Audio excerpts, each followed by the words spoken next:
Ça fait très longtemps que je sais que je veux faire de la recherche. Ça me plaît de me poser des questions, de réfléchir et de trouver des réponses si possible. Donc j'ai fait une licence de physique, puis un master d'astrophysique à l'université de Grenoble. Et puis je suis arrivée en thèse, étudiante en thèse à l'université de Genève ici, dans cet institut.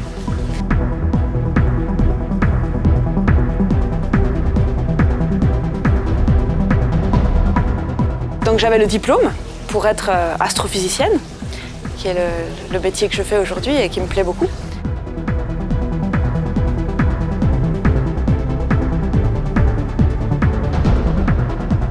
Je suis devenue boursière d'excellence de l'Université de Genève pendant 3 ans. Et puis j'ai postulé à nouveau pour obtenir une bourse pour promouvoir la carrière des femmes, tout en restant ici, une bourse du FNS, du Fonds national pour la recherche scientifique. En 2017, j'ai postulé à 2 bourses en même temps pour mettre toutes les chances de mon côté. Il se trouve que j'ai eu les 2. Et donc aujourd'hui, j'ai une équipe de recherche de 8 personnes. C'est tout nouveau pour moi, donc il faut le temps de s'habituer à ce nouveau statut. Mais, donc tu es devenue manager? Exactement. Je suis devenue manager. Voilà. Et finalement, ça me plaît. Est-ce qu'il faut être surdoué pour faire ton métier? Il y a différents profils de scientifiques, c'est sûr. Il y a des gens qui sont extrêmement doués, mais il y a d'autres qualités qui peuvent être importantes.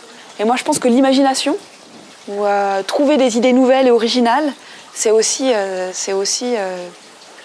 un point positif qui fait qu'on peut gagner les concours, comme c'est mon cas. C'est rigolo parce que c'est ce que disait justement le prix Nobel Didier. Il disait non, mais c'est extraordinaire, c'est bien la preuve que le prix Nobel peut arriver à n'importe qui. Quelqu'un d'absolument normal comme moi, voilà, le prix Nobel arrive à des gens normaux. C'est ça, exactement.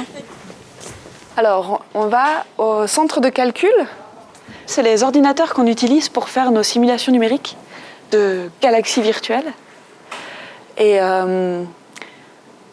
donc je travaille depuis mon bureau, mais en fait je me sers de mon ordinateur pour me connecter sur ces ordinateurs-là. Nous, on est dans une galaxie qui s'appelle la Voie lactée et on observe d'autres galaxies en dehors, à l'extérieur de la nôtre. Des plus grandes, des plus petites, de toutes les couleurs, etc. Et on observe des galaxies très très lointaines. Et alors moi, ce qui m'intéresse, c'est justement l'observation des galaxies les plus lointaines qu'on n'a jamais observées. Parce que plus on observe loin, en distance, plus on observe dans le passé. Parce que la lumière met du temps à arriver jusqu'à nos télescopes.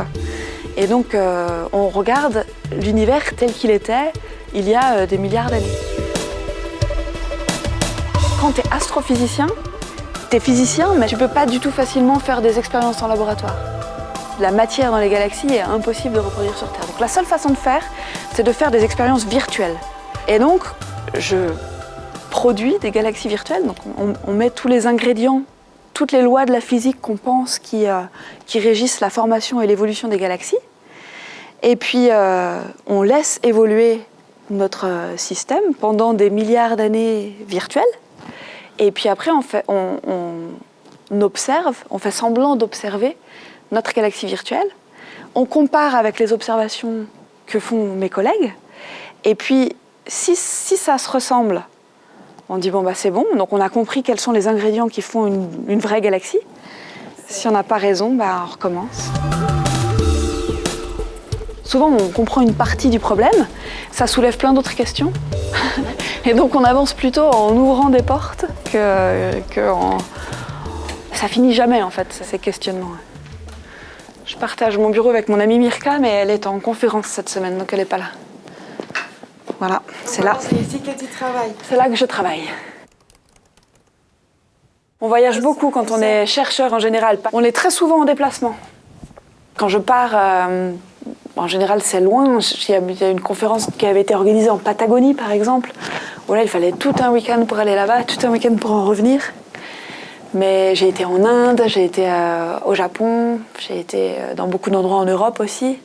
C'est pas évident pour la vie de famille. À la maison, il y a des au-pairs pour s'occuper de mes 3 enfants. Donc chaque année, on accueille une au-pair de différentes nationalités.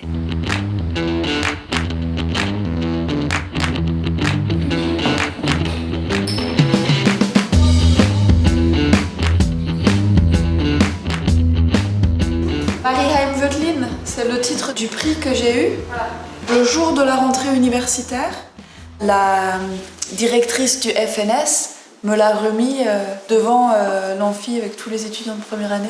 C'était chouette, c'était un joli moment. Ouais. J'espère que ça servira justement de motivation. Tu vois, c'est un peu le rôle modèle aussi, quoi, voilà, d'être une femme scientifique, présenter ses résultats et recevoir le prix devant les étudiants qui commencent tout juste. Je pense que c'est motivant pour eux. Enfin, c'était un joli message, quoi. Il y avait des filles parmi les étudiants? Bien sûr, ouais, je pense que il y avait à peu près moitié-moitié. Ouais. Et toi, quand tu as fait tes études, c'était comment? Alors en physique, c'était pas moitié-moitié, non. C'est plutôt un tiers, deux tiers. Et ça diminue au fur et à mesure des années. Disons, en master, en tous les cas, j'étais la seule femme sur 10. On devait être une dizaine. Qu'est-ce que tu penses sur cette question de l'égalité homme-femme? Ouais, il y en a qui pensent que les filles n'ont pas le droit de faire comme les garçons. Et des filles qui pensent ça. C'est ta génération? Oui, de ma génération. Ouais. Bon, aussi, il y a des professeurs qui n'ont jamais été plus forts, les garçons. On a toujours été pareil. Voilà, Tu t'aimes comme un homme sur la porte. Ah Charlotte, tu sais qu'ils ont fait un film sur ta maman? Ah bon? Ta maman elle est géniale, tu savais? Ah oui, je sais, c'est moi qui ai fait la tête de mule et qui l'ai emmenée à l'école. Comment ça? Tu dis que t'as fait la tête de mule. La prof, elle nous a dit de présenter un scientifique, donc j'ai dit bah moi je vais présenter ma mère. La prof, elle m'a dit non Charlotte, c'est très gentil de proposer, mais ta mère c'est peut-être pas une scientifique, donc tu peux pas la présenter. J'ai fait ah mais si, je vais présenter ma mère. Elle m'a dit bon bah tu fais ton exposé et on verra si je le garde. Et en fait du coup bah je l'ai fait et maman elle est venue à l'école. Et c'est quoi ton sentiment d'avoir ta maman scientifique? C'est trop bien. C'est trop bien. Ah bon? Ah bah oui. Bah parce que t'es fière de quelqu'un au moins. Ah bon? Bah ouais. Tes copines de classe, il y avait encore de mamans scientifiques? Non, elles n'avaient pas de mère scientifique. Mais par contre, il y en a une qui veut devenir scientifique à cause de maman. Comment ça? Et bah elle m'a dit, ah bah moi je me disais déjà que scientifique c'était marrant parce que tu découvrais des choses. Mais maintenant ça me donne encore plus envie. Quand elle m'a dit ça en sortant de la classe.